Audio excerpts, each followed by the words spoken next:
The World Series is here. Dodgers versus Yankees. The rosters have just been revealed, and we're going to break it all down. That's coming up next on Dodgers Dugout Live. It's time for Dodger baseball. Welcome to Dodger Stadium. Blue, bleed blue, and I'm out. What is up, Dodgers Nation, and welcome to another episode of Dodgers Dugout Live. My name is Doug McKain. You can follow me on X and Instagram at DMac_LA. Now, if you haven't yet, be sure to subscribe to the number one Dodgers YouTube channel. Hit that subscribe button, hit that notification bell, hit that like button, and let us know what are your thoughts on the Dodgers World Series roster. It has just been revealed. We're going to break it all down, and we've got a lot to discuss because there's some key players that aren't on the rosters. There's a player that's on the roster that some Dodgers fans didn't want to see on the rosters. We're going to break it all down, but the World Series is here. The dream matchup, the heavyweight title fight is going down tonight. All starts 5:08 at Dodger Stadium. You got Yankees, Dodgers, Jack Flaherty on the mound.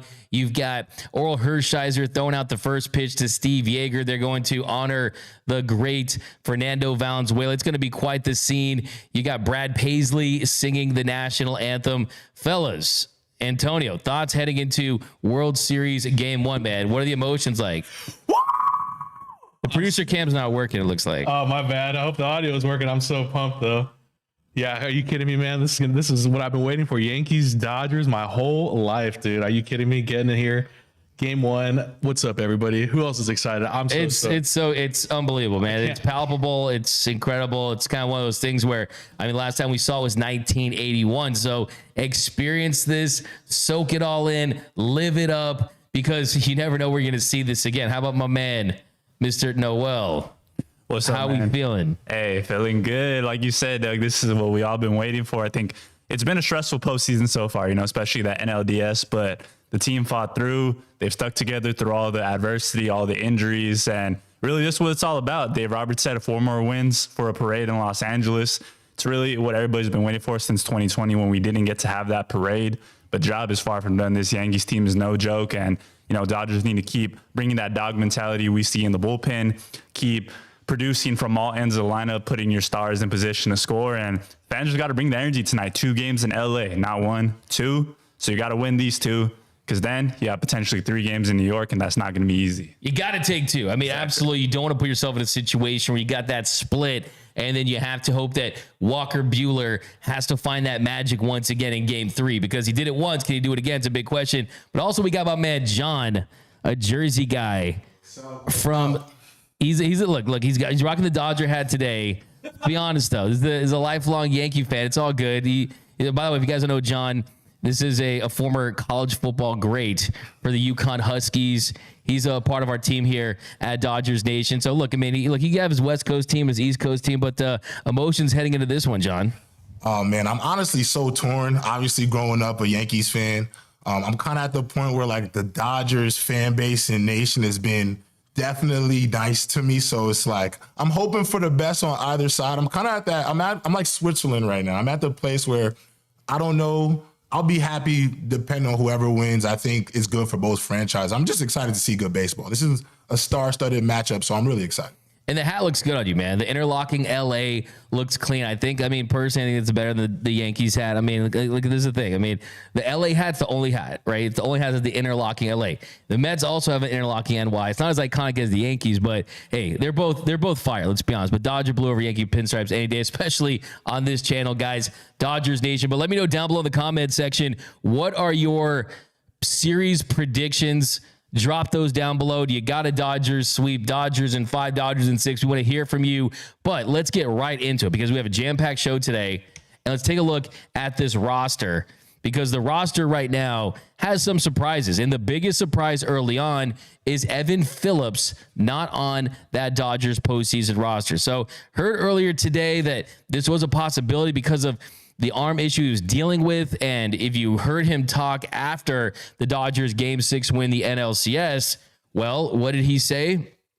He said that he had been dealing with some arm fatigue. He did just go 1 inning. So the writing was kind of on the wall for this, but still it doesn't lessen the blow because Evan Phillips has been outstanding throughout his career, not just with the Dodgers in the regular season, but he's elevated his game in the postseason. I mean, this season he had a 3.62 ERA in 61 appearances for the Dodgers, but in the postseason, 12 appearances and 0 runs. He has not allowed a run in the postseason. This year, 6 2/3 innings, had some moments there on the road against the Mets, had a couple walks, but still was able to get out of that. And he has been dealing with a bicep issue, some tricep tightness, and this is the move. Evan Phillips not on this Dodgers postseason roster. And there's a couple ways you can look at this.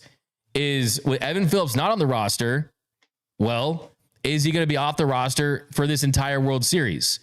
It's possible. But we also heard Dave Roberts say yesterday when he was asked about Joe Kelly, he said that, yeah, right now, Joe Kelly, not on that postseason roster, not on that World Series roster for now, right? So you could always make some changes during the World Series. And if you do that, yes, Major League Baseball is going to be heavily involved in improving that. It's a little bit of a more complicated process where, yeah, you can't manipulate the roster too much, but if there truly are injuries and guys are getting healthy and guys are finding a way to not be healthy, I mean, let's be honest, you're this deep into the postseason, no one's at 100%. I mean, how hard is it to prove that you have some arm fatigue? That there could be a world where Evan Phillips doesn't start on the World Series roster, finds his way on it towards the end. Not saying it's going to happen, but the fact that Dave Roberts said that about Joe Kelly, he didn't slam the door shut on him being on part of this World Series roster. So let's say there's a situation where you have a blow-up inning for one of these starting pitchers and you need to use Landon Knack for a couple of innings and he has to go and cover that. Well, there is a world where he's off the World Series roster and then you bring up one of these other guys that could be available. But yeah, I mean, how do you overcome the loss of Evan Phillips? He is the honey bun. He is Fireman Phillips. He is their best and most dependable reliever. Yes, you have Blake Trinan who's closed things out, but high leverage situations is where Evan Phillips excels, and he gives you different looks. He's got the sweeper. He can get punched. He can also get soft contact, and he's been excellent in doing that. But you lose Evan Phillips, you gain a Brusdar Graterol and an Alex Vesia. So you do get 2 high leverage relievers, and then you lose your best high leverage reliever. But I think when you look at this bullpen as a whole, well, you have to see how do they overcome this. And the way you overcome this is Brusdar Graterol can take on any opening situations because you see how this starting pitching lays out. You got Jack Flaherty tonight, Yamamoto in game 2, game 3, most likely a Walker Buehler. And then when you do hit that bullpen game, which the way the schedule lines up and the fact that you can use your starters for multiple games twice throughout a 7-game series, well, you don't have to do it twice like we saw in the NLCS with the bullpen game. So you could use Brusdar Graterol, who has experience as an opener, take on that Michael Kopech role that we saw in game 6, and then you move Kopech back in the game and set him up in a situation where we could have seen Evan Phillips. So there's also Alex Vesia. Alex Vesia, good against left, good against right. You look at this Yankees lineup with Juan Soto, Alex Verdugo, Anthony Rizzo. There are some lefties that you want to neutralize. So look, I mean, this team has found a way to overcome obstacles all season long, overcome injuries all season long. And yes, it's not a very good thing to lose your best high leverage reliever heading into the World Series because Evan Phillips certainly is that. And if not, he's right at the top. But if this was a situation where there's no Evan Phillips and there's no Brusdar and Alex Vesia doesn't come back, and you're leaning on guys like Edgardo Henriquez or Ben Casperius who have tons of talent, they're going to be big parts of this organization moving forward, but don't have that postseason experience, yeah, then I would be extremely worried. But the truth is, you do not want an injured or a compromised version of Evan Phillips taking up a postseason roster and going out there and getting rocked in a situation because he's not at 100%. So, yep, that is the case right now. Definitely isn't what you wanted to see heading into this series. You're losing your best high leverage reliever, but that's where we're at. And the good thing is there's ways around it. But let me know down below in the comment section, what are your thoughts on Evan Phillips not being a part of this postseason roster in the World Series? I think for me, you guys know where I stand. It's never a good thing, but you do get Vesia back. You do get Brusdar Gratterall back. And you look at his bullpen as a whole, I mean, it just remains to be seen, too, how well it's going to be to have fresher arms. Because as well as Phillips has pitched, even if he was healthy, I mean, at some point, are you going to have that one inning where you just don't have it? And we saw signs based on the lack of command that we saw in New York that maybe an inning like that was coming. You look at the starters in this series. The Dodgers starting pitchers have combined for a 6.14 ERA, but on top of that, it's that they're not going deep into games. It's the fact that they're covering, on average, 4.5 innings per start. So when you look at this entire series, Dodgers starters have been able to take down 38% of the at-bats of the opposing team. The bullpen, though, they've covered around 54%, right? So you look at that, you look at that for the regular season, right? So that is not enough. That is not enough when you look at where your bullpen's at versus where your starting pitchers are at. So that's the biggest key for this series is, can you get the starters to go deeper into games? Because asking your bullpen to cover 62% of batters during the course of a postseason series could be a recipe for disaster. And like I said, the good thing is Dave Roberts has done a really good job in mixing things up as far as the matchups go, and you're trying to avoid their best hitters seeing the Dodgers' best relievers more than once, multiple times. Because the more times you see a reliever, the more times that there's a chance that you're going to be able to get a hit off of him. And I think you have to be strategic. I mean, you guys still have Anthony Bonded, too, as another lefty that you could use in the bottom of the Yankees lineup, and then when it turns over to face Juan Soto. So there are some ways to get creative, and the biggest key is, what do you get from some of the relievers that we saw, like the Ryan Braziers, who gave the home run to Lindor, Michael Kopech, who struggled with command when he was an opener, right? I mean, how many times are you going to get them to go out there and execute high leverage spots and take care of business? But some super chats. Big Boss Erez, 199 super chat.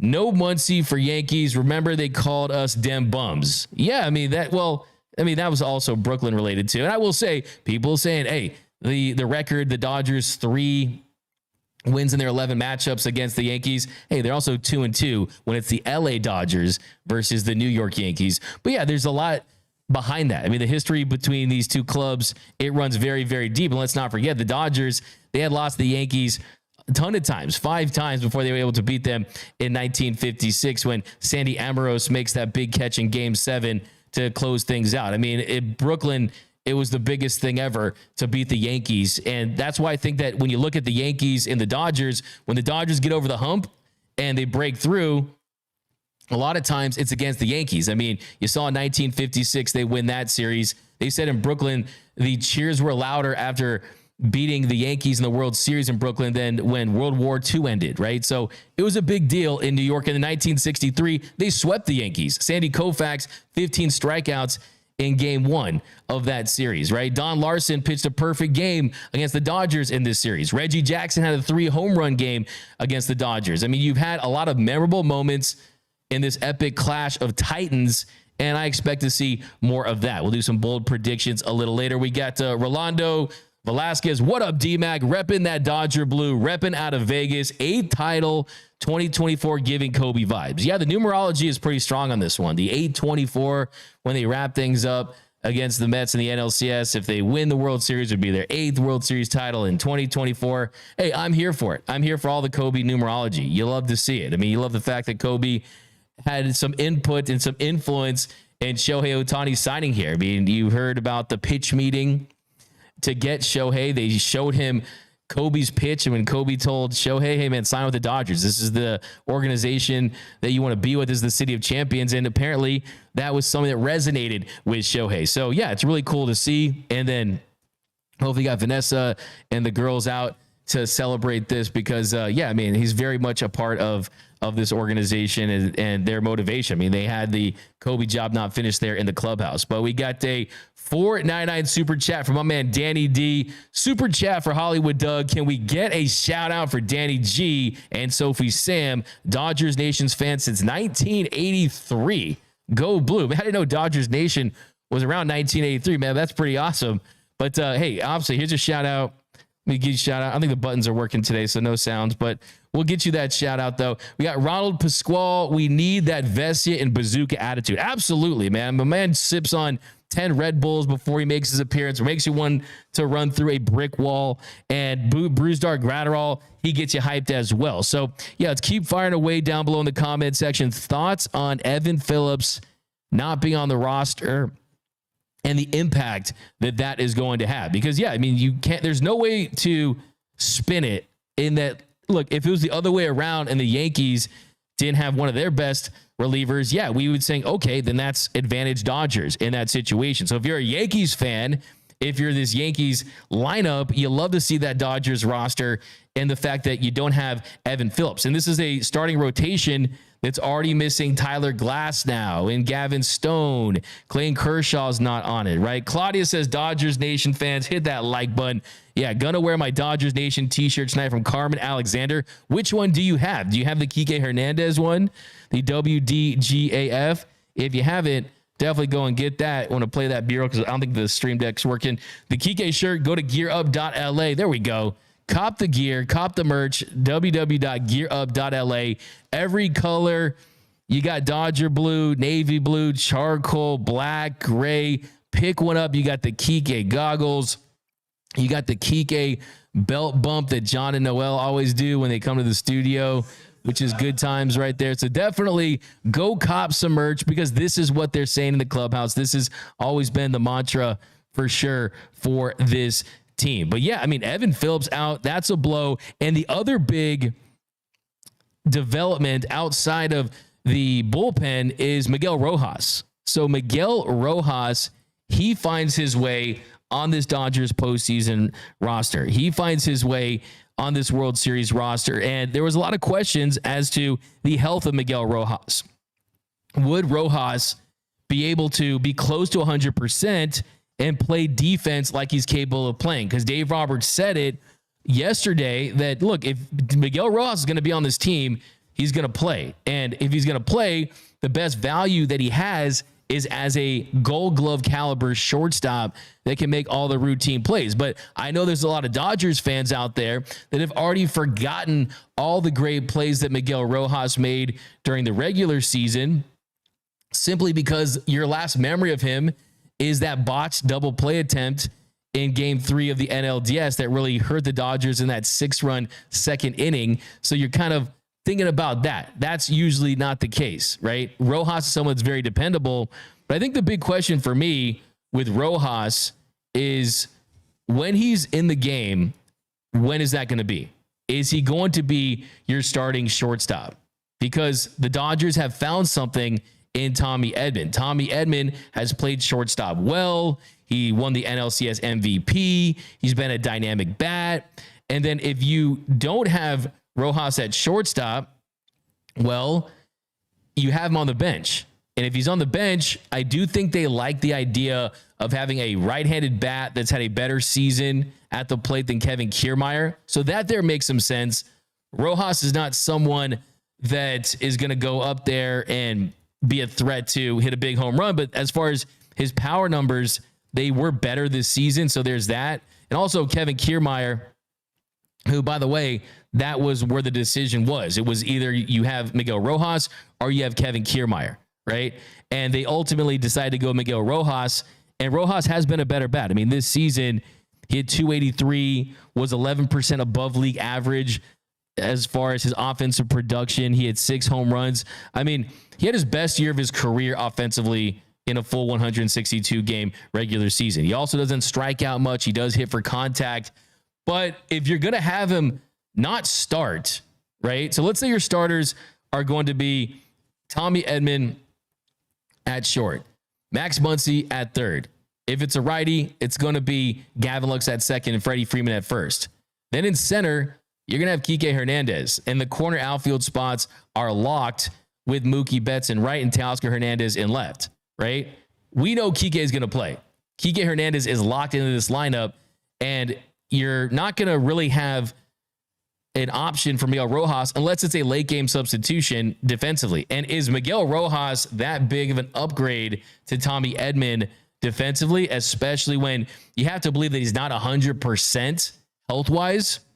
I'm going to say no, because then if you do that, you'd bump Tommy Edman to center field potentially. So, look, I think it's a situation where it's kind of rewarding him to an extent of the year he had. Dave Roberts has said that he would be in the conversation for MVPs on this team because the impact that he's had. And yeah, he is a better bat than Kevin Kiermaier. There's no doubt about that. But I think when you look at it, it's going to be really late game substitution. Maybe I think too, as well against the Carlos Rodon, anytime you have a lefty out there, you sit Gavin Lux. And you put Tommy Edman at second and Miguel Rojas at short. But the big decisions for this and the impetus for this, I think, is a better bat, Kevin Kiermaier versus Rojas, a righty bat. And then you also look at some of the other substitutions that you could possibly make as well. With Freddie Freeman having the issues with the ankle and Rojas being injured, I mean, you have two dudes in their mid-30s defensively that, yeah, late in the tight game, it could definitely be a possible worrisome situation.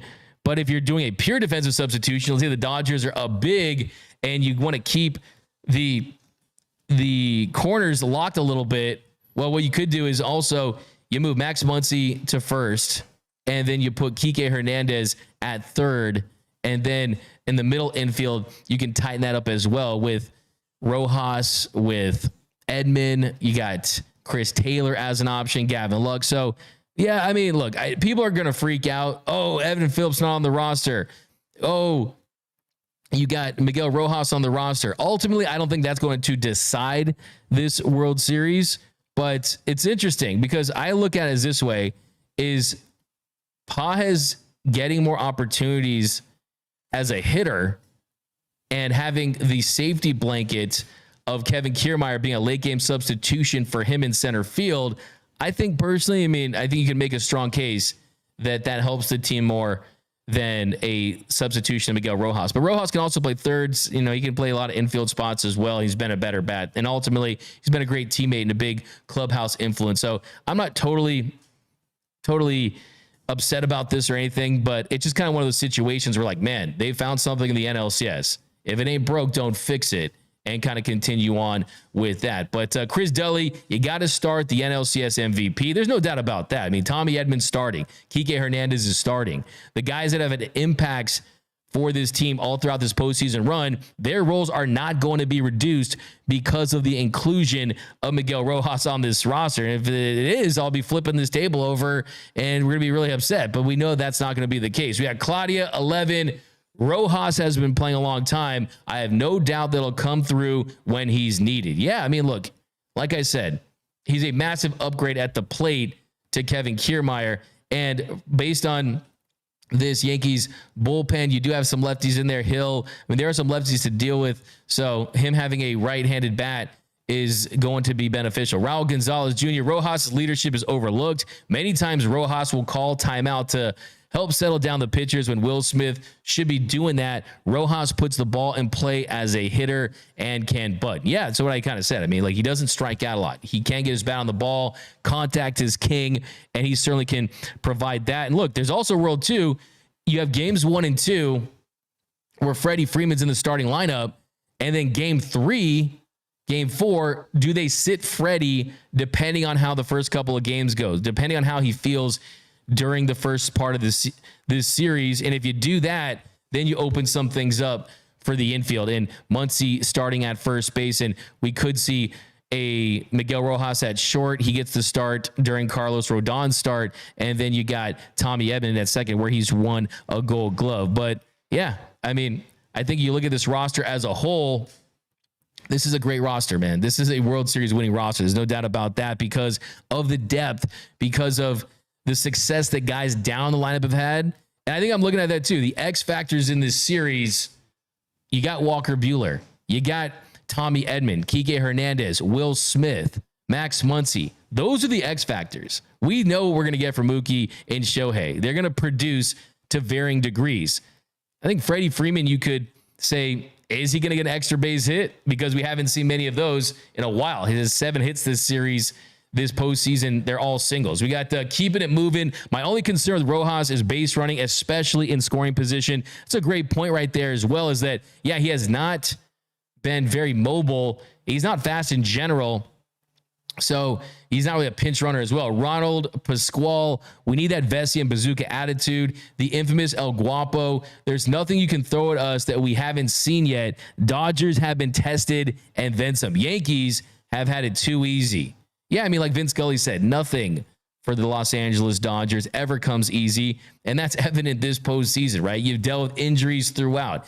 You have had to meticulously manage a bullpen and press all the right buttons at the right time, and they've certainly done that. Shane Rochester, D-Mac, how about me as a former Cubs fan sticking with you all season long? You thought I wasn't for real? LOL. Damn, Shane Rochester, you really did switch sides, man. I got to respect that. I mean, I remember telling Jason Hayward, asking him if Dodger blue was better than Cubs blue, and he said yes. So, hey, just a little different of a tint to it, and I agree with you. Jonathan, we got some kind of wonderful 499 super chat. Rojas on the roster because lefty starters, Dodgers in 6. Yeah, and that's what I alluded to, is you're not, Gavin Lux has been banged up with the hip flexor tightness, and he's sat against lefties for a good portion of this season, minimal opportunities against that. So it does make sense. It does give you a option in a better opportunity. And I think too, Rojas he's ready to win that World Series, man. He's ready to do anything he can. He wants to kind of make up for missing that NLCS and also the defensive blunder where he took to social media and was clapping back at Dodgers fans for that. So yeah, I totally agree. I mean, I want a big Miggy Rose series as well. Just, man, Kevin Kiermaier, late game defensive substitution, it does help you. But I agree that Miguel Rojas does provide more value to this postseason roster heading into the World Series than Kevin Kiermaier would have. Kevin Kiermaier, let's be honest, he's a dead bat, and he's not really producing in any opportunities, which were minimal to begin with. Dodger Blue 82 199 super chat. I don't mind Rojas on the roster in 2025. Okay, well, you have to pick up that club option. Jonathan Lucero says D-Mac the Tortinator, Dodgers in 6. I like that pick. Daniel Clark, D-Mac, I saw you on KTLA repping that Dodgers Nation fame. What up, Daniel Clark? My man. Yeah, shout out to the great KTLA. That was fun. Jason Kwok, Dodgers in 5. Flaherty, Torta slapping the Yankees tonight. LFG. We got Neil before ZOD 21. Battle-tested Dodgers are going to come through. Let's go, Dodgers. That's from Courtney Roper. I'm super excited for the game tonight. Dodgers in 6. I think the Yankees will be surprised since their road was easier to the World Series. Look, let's not downplay how good this Yankees team is. And big key to beating this team is, can you go out there and have success in the first inning?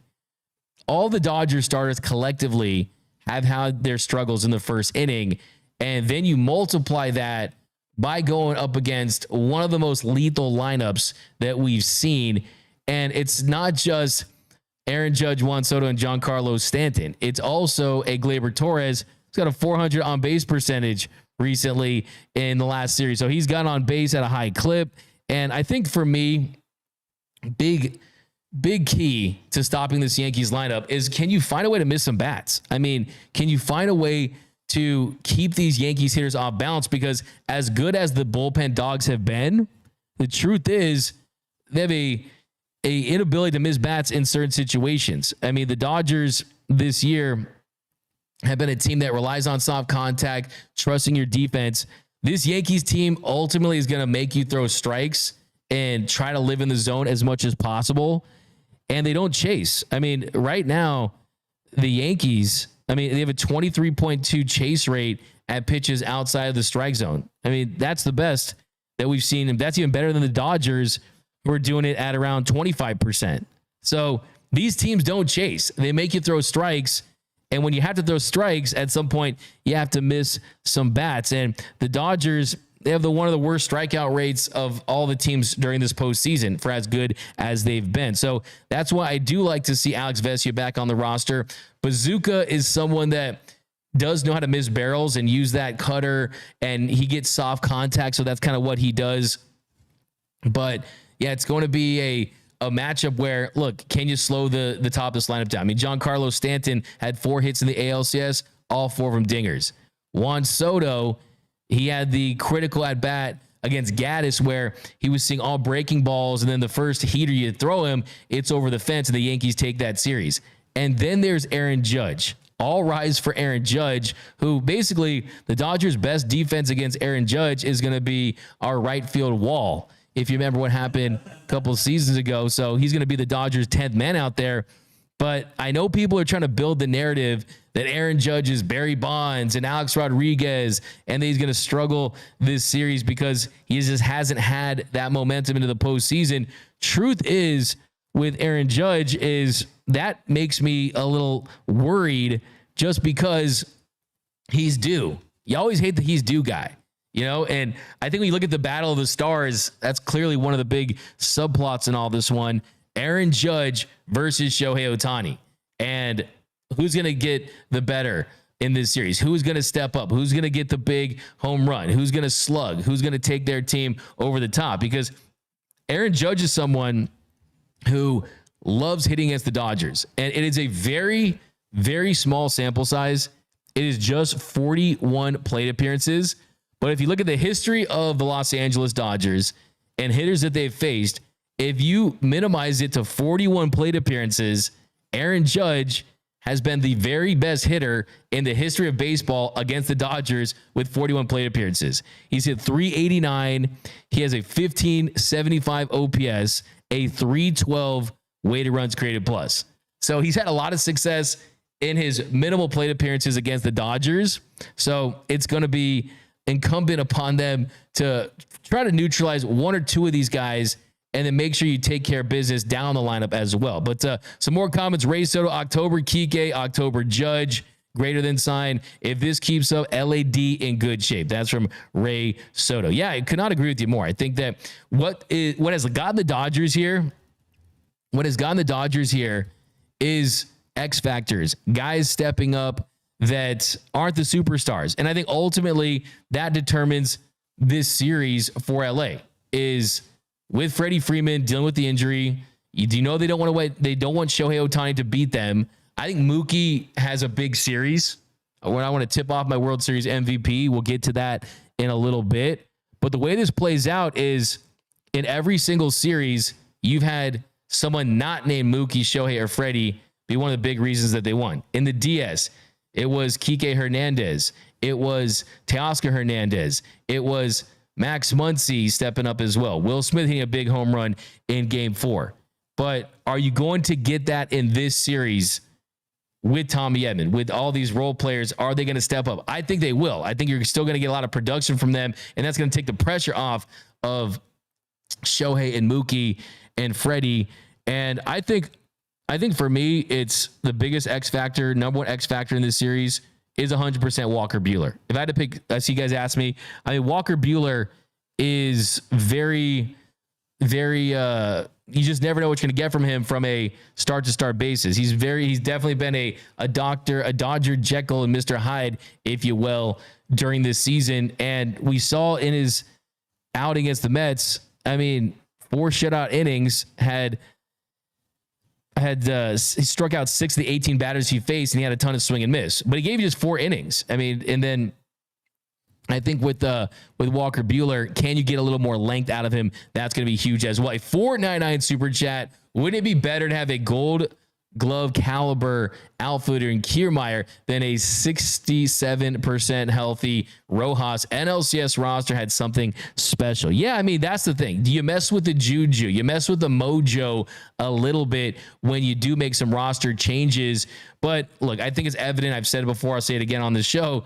Is with the lefties that the Yankees have, you want another righty bat, and you want as many bats as you possibly can against this team. So I'm not totally against it. I do think that you can play around with the center field spot. Andy Pages late in the game kind of concerns me, but the truth of the matter is you're going to see Kike out there, and Kike can certainly play that position at the very least at an adequate level as well. So it kind of just depends really. And like really it comes down to this in simple terms.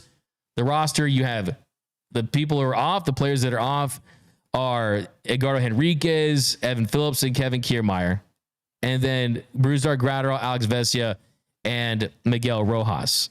So, yeah, it's not a earthquake level massive change or anything like that. It's minimal when you kind of consider it. The big one is Evan Phillips. I mean, if you want to go down this roster really quick, you got 3 starting pitchers, essentially, Jack Flaherty, Yoshinobu Yamamoto, and Walker Buehler. Like I said, they've had their ups and downs, a combined 6.14 ERA among them, and they've only covered 38% of the batters that they've faced. So they've been good in spots, but just the lack of innings and all the pressure they put on the bullpen to really carry the load. Now, as far as the dogs go, the bullpen dogs, Blake Trinan, Michael Kopech, Alex Vesia is back after missing the NLCS with the intercostal injury that he was dealing with.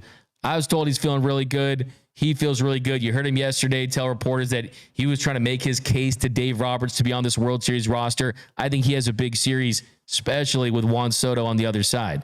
Ryan Brazier, Daniel Hudson, Anthony Bonda, Brusdar Graterol is on this roster, which you'll love to see. The bazooka back, Brent Honeywell, Fear the Turtleneck on the roster. And how about Ben Kasperius? With the Dodgers Dugout Live Karma, Ben Kasperius making his way on this World Series roster, and Landon Knack. I've seen people hate on Landon Knack for being on this roster. I'll tell you exactly why he's on this roster. That is if you need a starting pitcher to cover multiple innings if one of the starters is having a rough start. You look at the guys on this roster, not a ton of those guys that can pitch multiple innings. And having Landon Knack, you just need that. I mean, you need to have someone that can cover multiple innings. And with Alex Vesia back and Brusdar back, it allows you to have a lot of leverage guys for the bullpen games. Now, as far as the DH, Shohei Ohtani, he makes this roster. That's pretty obvious, right? Catchers, Will Smith, Austin Barnes. The infielders, you got Freddie Freeman, Gavin Lux, Miguel Rojas, and Max Muncy. Talked about that. Outfielders, Mookie Betts, Teoscar, Andy Pages. And then the versatility, the utility players, you got Tommy Edman, Kike Hernandez, and Chris Taylor. So that is the roster that is going to try to beat the Yankees and win the Dodgers their 8th World Series title in franchise history. Johnny Dodger, $2. Have any Dodgers faced Cole? Yeah, you want to go to the matchups against Cole because Mookie Betts has had a lot of success against Garrett Cole. And I'll just throw it out there right now. Let's do World Series MVPs. My World Series MVP, I'm going Marcus Lynn Betts. I think Mookie Betts has a big series batting behind Garrett Cole. Batting behind Shohei Ohtani. He's facing Garrett Cole tonight, who's had a lot of familiarity with. And I think that he was robbed of a World Series MVP opportunity heading into this series with the injuries that he had this year. I mean, if he plays shortstop and he played at the level that he did this year, I think that it would have been, at the very least, somewhat close where you look at the narrative, but I think Shohei, of course, 50-50. He was going to win MVP no matter what. But Mookie Betts all-time 6 for 14 with a ribby and 15 plate appearances against Garrett Cole in his career. And I got Mookie Betts. Mookie Betts is my World Series MVP. Wanted to take Shohei Ohtani. I picked him to win the NLCS MVP, but I think we're going to have plenty of Shohei Ohtani World Series MVPs in the future. When he starts pitching again and he is a hitter, I mean, we might see Shohei Ohtani win the World Series MVP in a losing effort potentially in the future. I think this is Mookie's year to win the World Series MVP. I got Mookie Betts hitting 2 bombs, getting lots of doubles. This is Mookie's series. Mookie Betts wins the World Series MVP. How about you, Tony Taters? Who's your World Series MVP? I got a good feeling that Max Muncy is going to be the World Series MVP. He's going to break the record for most Dodgers postseason home runs. Probably tonight. You never know, but I'm going to stick with Max Muncy. Do it for all the dad bods out there. Max Muncy, the funky Muncy winning that World Series MVP. That'd be pretty big. I mean, Max Muncy did have a walk-off home run in the 2018 World Series Game 3. Yes, sir. And then he had the consecutive walks record that he set for a single postseason, 12 times reaching base. I could see him have some big bombs. There's no doubt about that. How about you, Noel? Give me your World Series MVP pick.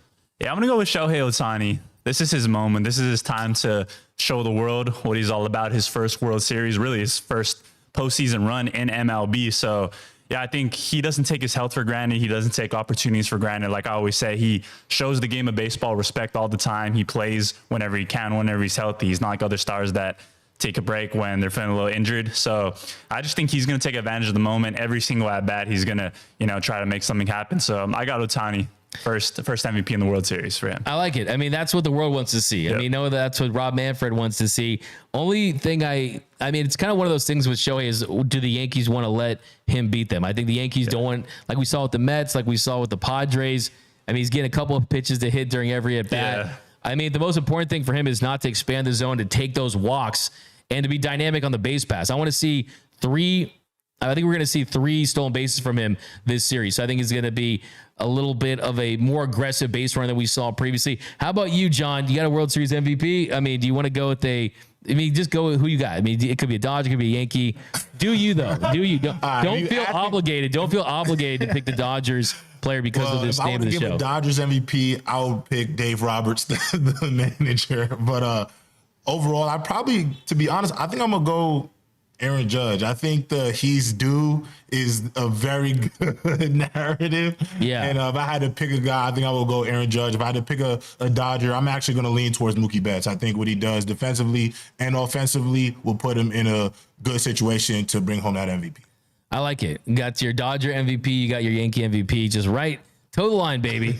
Just straddle that line right there. Yeah, no, totally. I mean, but I like the Dave Roberts pick. I mean, the Dave Doomers could be done forever if he goes on to win this World Series. But let me know down below in the comment section, who is your MVP pick for the World Series? C2C 360 199. It's not a bullpen, it's the Dog Pound. I like that. Woof woof woof.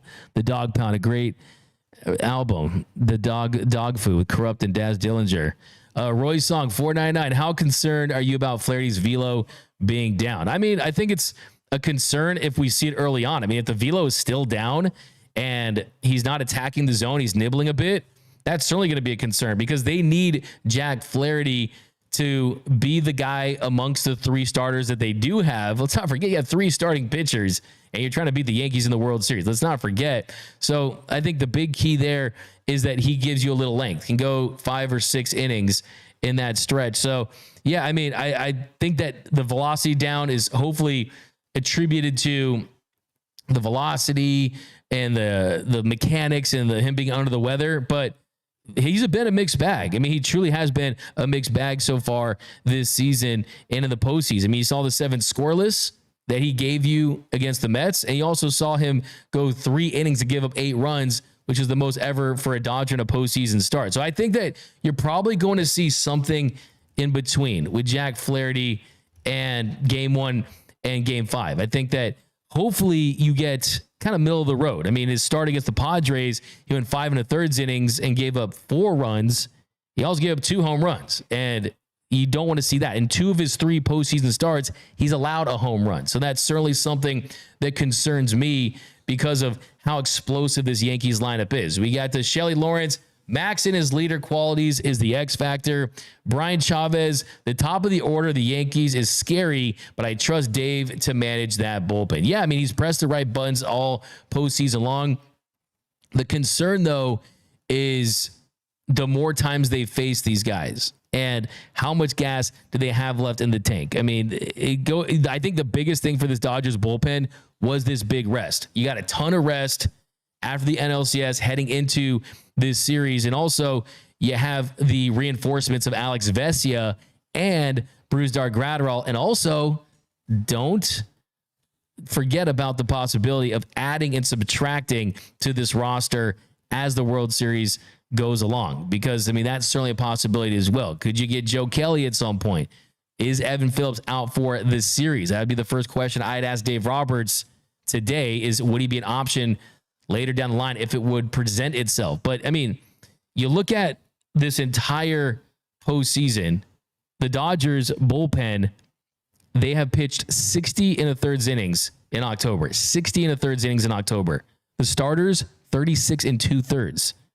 That's a lot of innings to cover. That's where the Dodgers could become vulnerable if, let's say, for example, Dave Roberts is in a close game today and you go high leverage, your starter doesn't go deep into a game, you try to fire out those bullets and the Dodgers don't win. So that's kind of something that came in the back of my mind is, at what point do we see Dave Roberts go with his bullpen roulette and lose? because the games they punted, they end up having the coverage for the following game, right? You can say you punted game 2 and game 5, and you beat the Mets in game 6. So I think the Dodgers realize that you could still have a dominant series where you score 46 runs, but you might not be able to finish the job early in the series because you have to be so careful with the way you manage your bullpen, right? You only got so many bullets in there, and you got to be wise about it. And I think that that's why they see a path to victory as let's get back to Dodger Stadium. Whatever it takes to give us 2 games at home to win 1, that to me is the path to a World Series title. It's tough to imagine them sweeping the Yankees. It's tough to imagine them winning in New York. I'm not saying it's not possible. I think Carlos Rodon, he's underperformed as someone that they thought was going to be an ace-level pitcher. Garrett Cole, he can get roughed up during certain starts as well. I mean, you have Luis Heel, you got Schmidt. I think the advantage that the Yankees do have is the fact they do have 4 true starting pitchers that can go deeper into games. But I also think that with the Dodgers' talented hitters, there's no reason why they can't put up some runs against them. But we got a 499 super chat from Some Kind of Wonderful. New York, big city of dreams, and everything in New York ain't always what it seems. You might get fooled if you come from out of town, but I'm down by law and I'm from the dog pound. But we got Brian Chavez. That's the top of the order from the Yankees is scary, but I trust Dave to manage that bullpen properly. We already read that one. Keeping it moving. Defense will be a huge this series. Yankees lead the league hitting double plays. Dodgers need to be on point to take advantage of the Yankees' bad base running. Yeah, the Yankees are one of the worst base running teams in baseball. Dodgers are one of the best. Also, big key this series, the Dodgers with runners in scoring position has been the difference. They're hitting .311 with runners in scoring position. That's better than any team this postseason. Yankees are hitting .181 this postseason. That's why it's so critical to keep the ball in the yard as much as possible. They're living off Giancarlo Stanton bombs, living off Juan Soto bombs. Aaron Judge, he's ready to pop, has had some moments as well. You find a way to keep that big 3 neutralized as much as possible, it gives yourself a really good chance to win this series. Nico, I'm flying out tomorrow from Albuquerque, New Mexico for game 2. Can't freaking wait. I bought me a Mr. Cartoon mask as well. Nice. You rocking the mask. I like how the bullpen has been doing that. So it's a fire take from Nico over there. Carmen Alexander, need a quick series. I would love a quick series. Quick series means a parade, and we're all living it up, and the blood pressure likes that too, and you're kind of feeling better about that. And look, the last time the Dodgers did win the World Series was in 1963 at home. So the last home World Series win all the way back in 1963, and that was also a sweep of the New York Yankees. Matt Leiter, this is definitely going to come down to a Game 7. I mean, these teams are really good, man. These teams are stacked. Wouldn't shock me in the least. I'll make my pick. I got Dodgers at 6. I think the Dodgers have the same plan and path to victory as the Mets, but only with a better lineup. And I think that you are in a better position if your starters can give you any modicum of quality and length, because you don't have to go with multiple bullpen games. We saw the way that it was lined up. You had to go multiple bullpen games in the NLCS. With this series, you would only have to theoretically go with 1 and then go high leverage arms in certain games you're just trying to win, depending on how much length you can get from your starters. But Melanie Gore, LFG, I work at 5 tonight, but I'll be rooting from there. Otani, Teo, and Kike are all hitting it out tonight. You got 3 bombs ready to call some shots right there. I love an Otani bomb. I'd love a Kike bomb. Chris Dudley, Fernando in 81 was a screwballer. Now we have Honeywell. It's fate. Yeah, Chris Dudley. That screwball is a pitch that it's a legendary pitch. I mean, Carl Hubble, the legendary Carl Hubble, was the first guy to really popularize this screwball. And he said that when he saw Fernando's, that was the best one that he'd seen since his. And now you have Brent Honeywell, who his dad learned it from Mike Marshall, who was with his Dodgers organization as a pitcher. And you talk about the relationship and connection there with Fernando Valenzuela. I mean, what are the chances that there's like no one in Major League Baseball that throws a screwball and Brent Honeywell ends up on the Dodgers doing what he's doing? And I love the fact that he's on this World Series roster. Colossal Jaguar, can't believe we got Dodgers Yankees. It's a dream. Well, that dream is a reality, and so could all in. Let's just hope let's just hope that this series delivers. Let's hope that this series delivers. I mean, we saw Boston versus LA. We saw Celtics versus Lakers in 2010. That series certainly delivered, right? It's on both these teams to deliver, but I'm actually on that note, I'm actually fine with it not delivering. Like, I'd certainly love a 4-game sweep where the Dodgers win by 10 runs. I'd be for that, but it's tough to imagine that in this series. Mike Lopez, $5. We lost a reliever that could give us 3 Ks, maybe 5 to 6. I'd rather keep Henriquez. We need the arms, not Rojas and his errors that could cost us the World Series. Look, I wouldn't put that on Miguel Rojas. I mean, look, imagine if you were trying to list your concerns of reasons why the Dodgers would lose the World Series, and right now you just listed Miguel Rojas making a defensive error. Before the season, that would be probably 500,000 million on your list because Miguel Rojas plays shortstop at an elite level. Look, let's just give him a break. It was a bad play. He knows he should have made it. He owned up to it. And the truth of the matter is Miguel Rojas is probably not going to cost his team the World Series. And you're probably not going to get a heavy dose of Miguel Rojas as it is. And you have Tommy Edman. You have someone playing that position at an above average level already. So I'm not overly concerned about that. I think that Rojas at the end of the day is additive. We got Garrett Foote, one last Fernando Mania, winning 6 on what would have been his 64th birthday. That's from Garrett. Yeah, I mean, that's an awesome subplot there. Imagine that. Imagine that, winning on Fernando Valenzuela's birthday. Jose says Dave can empty the tank now, so no need to save arms for the next series. There's nothing left but to win. That's a great point that I think that you always have to remind people when it comes to the World Series. There is no tomorrow, right? I mean, there is no series after this. You can absolutely empty the tank, give it everything you have, and then it's a long off season where you can recover and you can be ready for spring training. So yeah, 100%. These guys you're going to see velocity that's a couple ticks up. You're going to see adrenaline in play. There's no doubt about that. Delirium 9, Miguel Rojas was great all season, but that Game 3 NLDS still reverberates. Yeah, I mean, look, don't overly worry about Miguel Rojas. I'm sure that this is not going to be the Dodgers are going to win or lose by a couple reasons. One, the bats have to continue to hit. I mean, you scored 46 runs in the NLCS. If you give me 40 plus runs, you're going to be in good shape. 2, the bullpen continues their dominance. I mean, you've seen a bullpen that has combined to cover tons of innings. You see the breakdown. They've covered 62% of hitters that the Dodgers have faced this postseason. And not only that, it's always the bullpen in big spots, in the big games.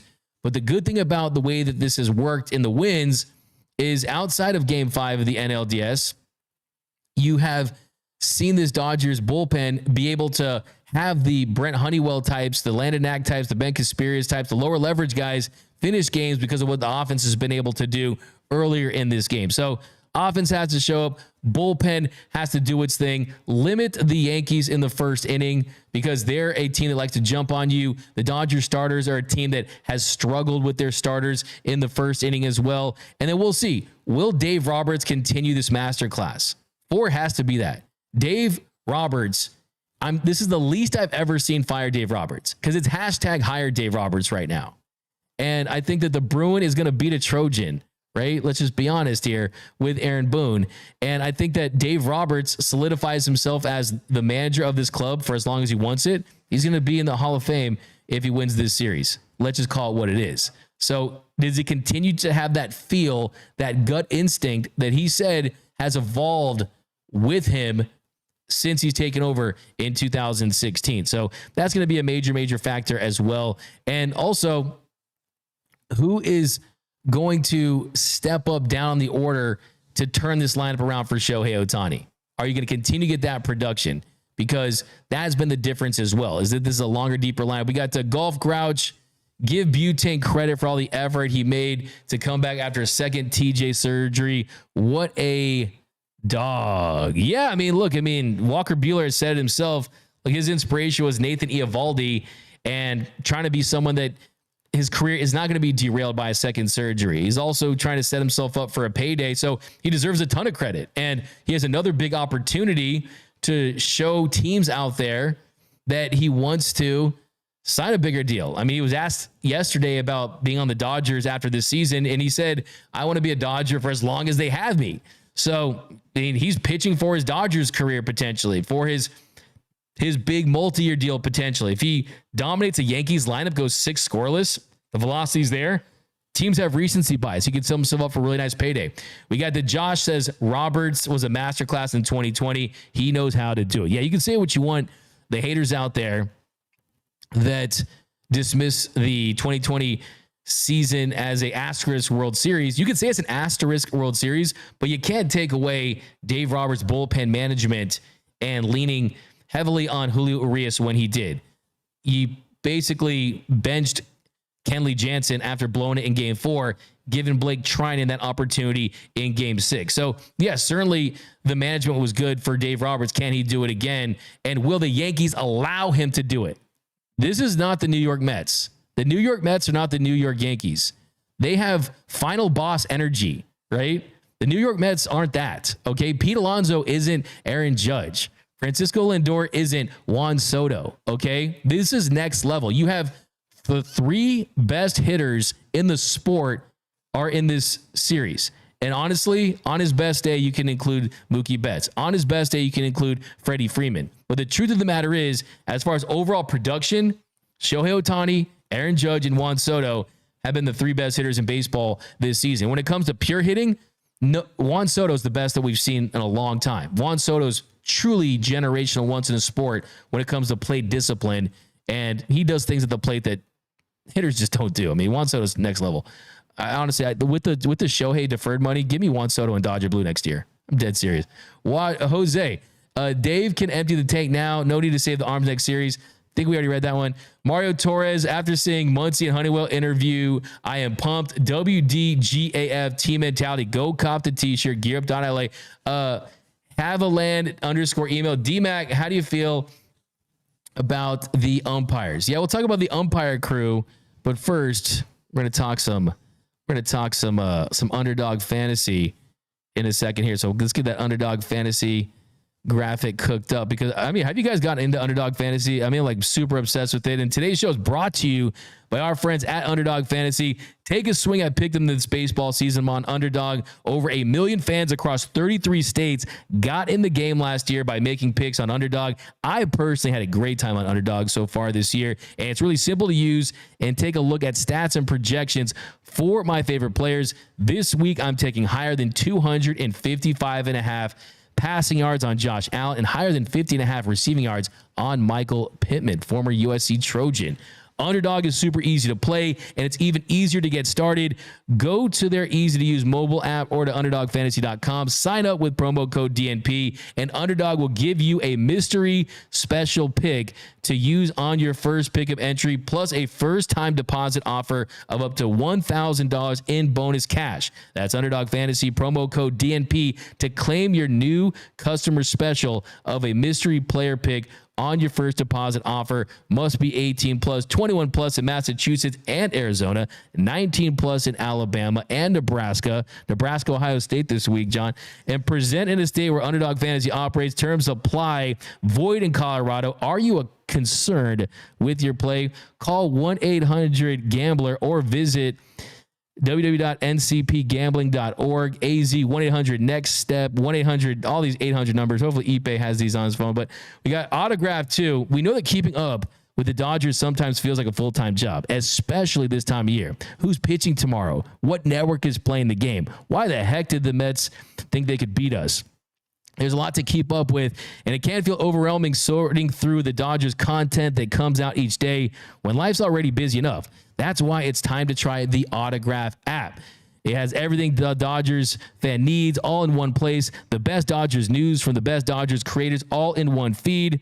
Live play-by-play in rooms where you can interact and follow along with other Dodgers fans around the country watching the action. Plus, no fee World Series tickets. Yes, you heard that right here. Autograph charges no fees on their tickets. And the best part of it, you'll earn fan coins and get rewarded on the app for doing things that you already do, like listening to Dodgers Nation, like going to our YouTube channel that has the biggest Dodgers YouTube channel in the game, 103,000+ subscribers. Thankfully, we still got those. But heck, they even held a private meet and greet with Mookie Betts earlier this year to reward Dodger fans. So download the Autograph app in the App Store or Google Play today for free and use referral code DN Autograph. That's referral code DN Autograph. There's no downside in trying it out too. The Autograph app where your fandom lives. Man, a lot of ad reads. I love it.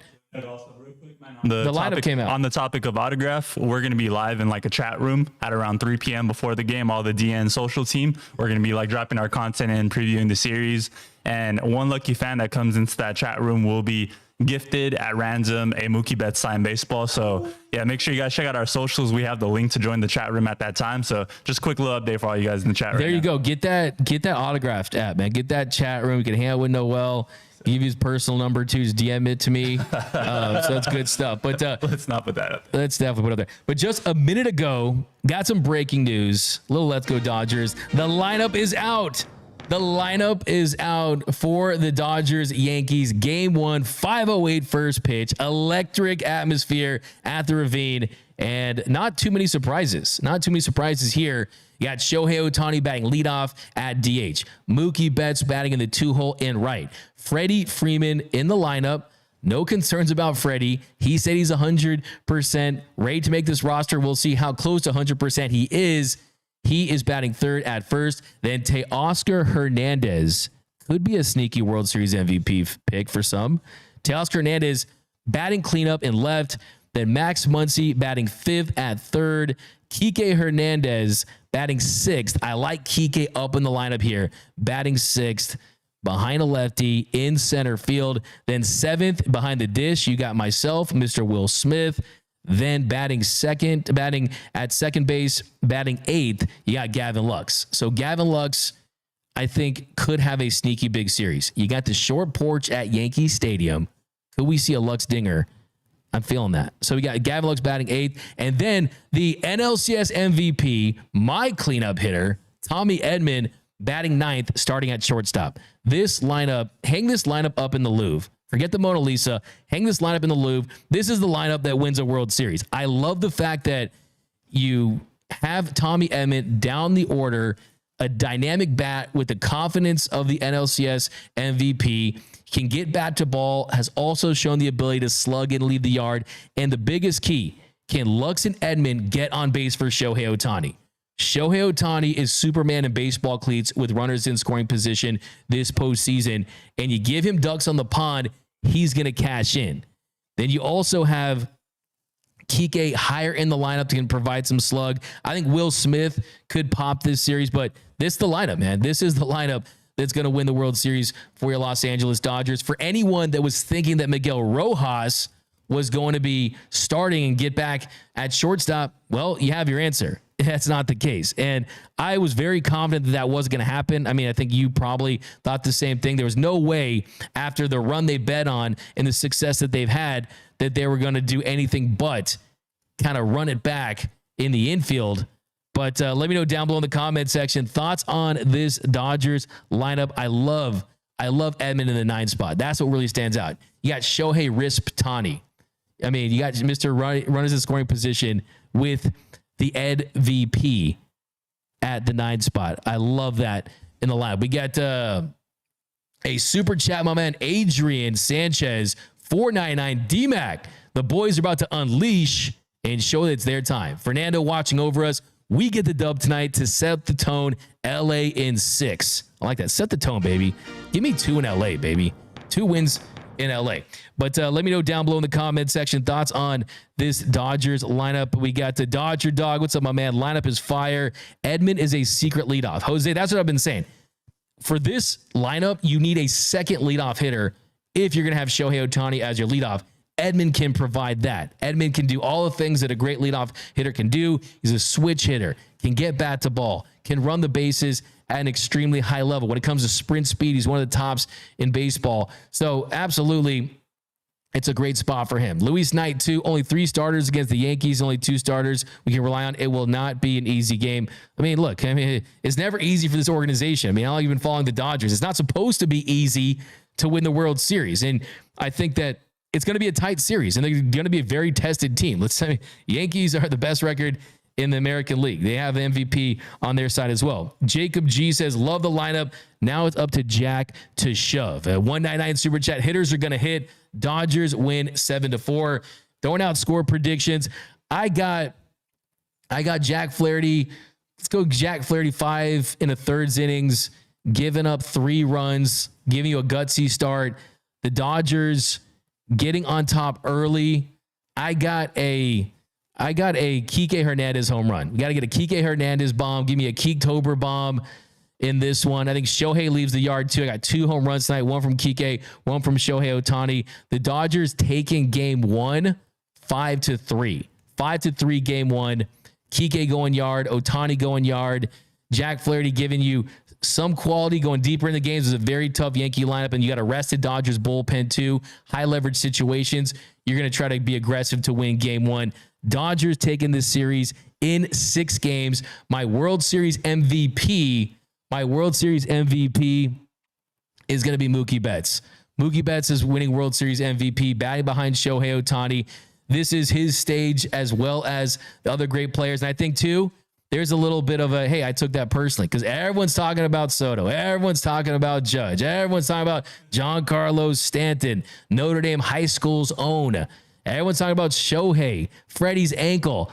Mookie Betts has been on an absolute heater since getting out of that 0-22 slump in the postseason. Mookie Betts' rebound has been huge. So give me Mookie Betts, Marcus Lynn Betts, Mookie living his Betts life in the World Series, taking home the hardware. And also, I think you could make the case that Mookie should have won the NLCS MVP if you look at his numbers, his overall production. But Edman had bigger hits in bigger spots. But I digress there. How about you, Tony Taters? Give me a prediction for tonight. Give me something bold, man. 20-0 Dodgers. What do you got? I'm going to say a multi-home run game by Max Muncy, and also Garrett Cole's going to be chased out by, let's say, the 4th inning.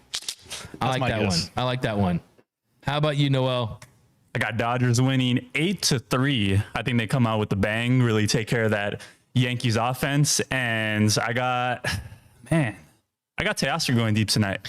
That's a fire. I'm gonna give you a good home run. I mean, I know he's saving his best for Yankee Stadium like he did earlier in the year, but I think he's gonna give him a nice little entry homer today. I like that. I think that's a great pick right there. I think Teoscar is certainly in a spot where he needs to be, where the latter parts of that Mets series, he started to get it going again. He's looking to have a big World Series. How about you, my man, John? Our resident Yankee diehard fan wearing a Dodgers hat. You know what he needs? He needs the hat that has the Aaron Judge 99 and the Ohtani 17. You know what I mean? The multi-team hat. Do you know what I'm really doing right now, D-Mac? I'm trying to do the Drake curse.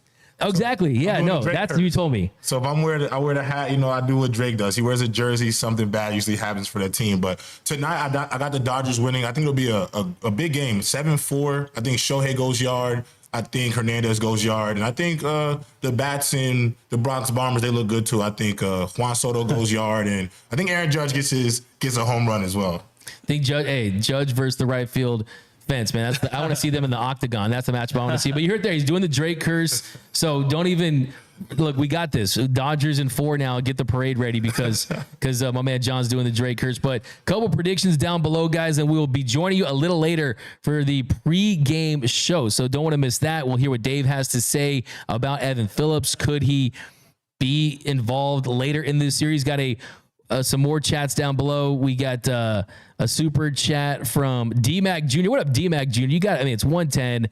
I told you didn't have to go to school this week because of the World Series, but still, it's going to be obvious. The teachers are going to know. 1999, Dad, ignore the 2000 charge on your credit card.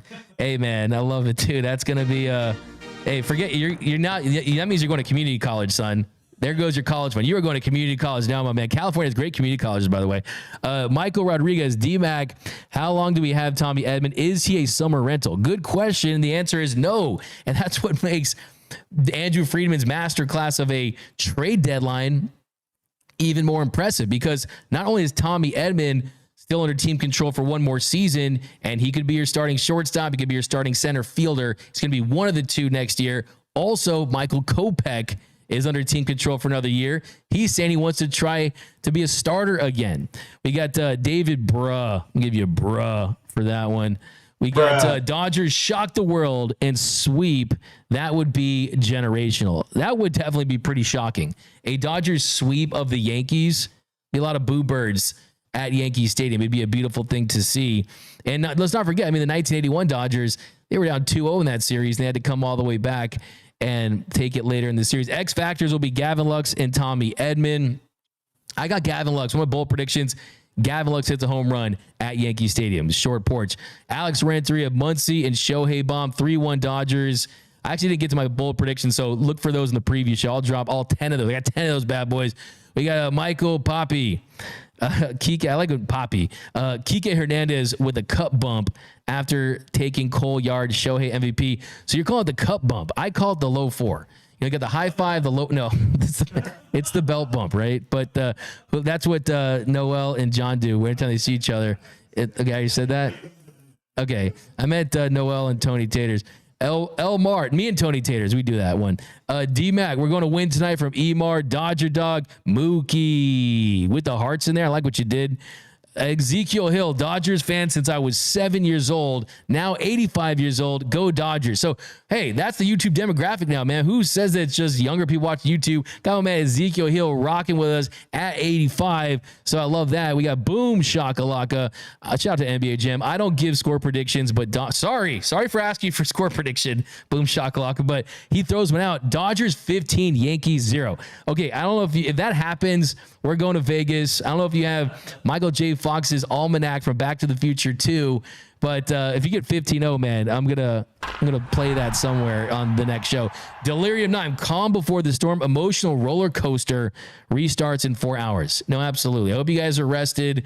I hope you guys are ready for a roller coaster because it's the World Series, man. This is what you live for. As a fan, as a player, as a fan of this game, you have the top matchup that you could ask for. I mean, I think what we're going to see, one thing I'm very curious to see, some of you guys don't care about this stuff. I care about this stuff.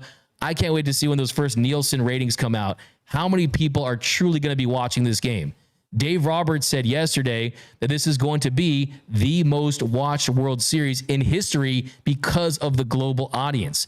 And we're going to see just how high of a viewership you can get in Major League Baseball. This is it. This is the ultimate test. We know in the Super Bowl, it's 100+ million viewers.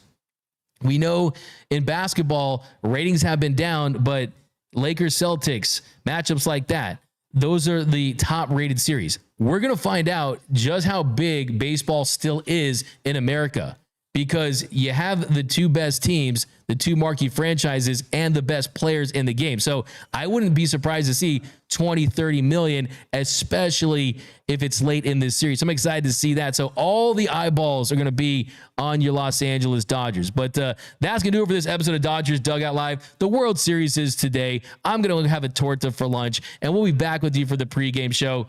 Get excited because it doesn't get any better. The World Series is tonight. Dodgers versus Yankees. I got Dodgers in 6.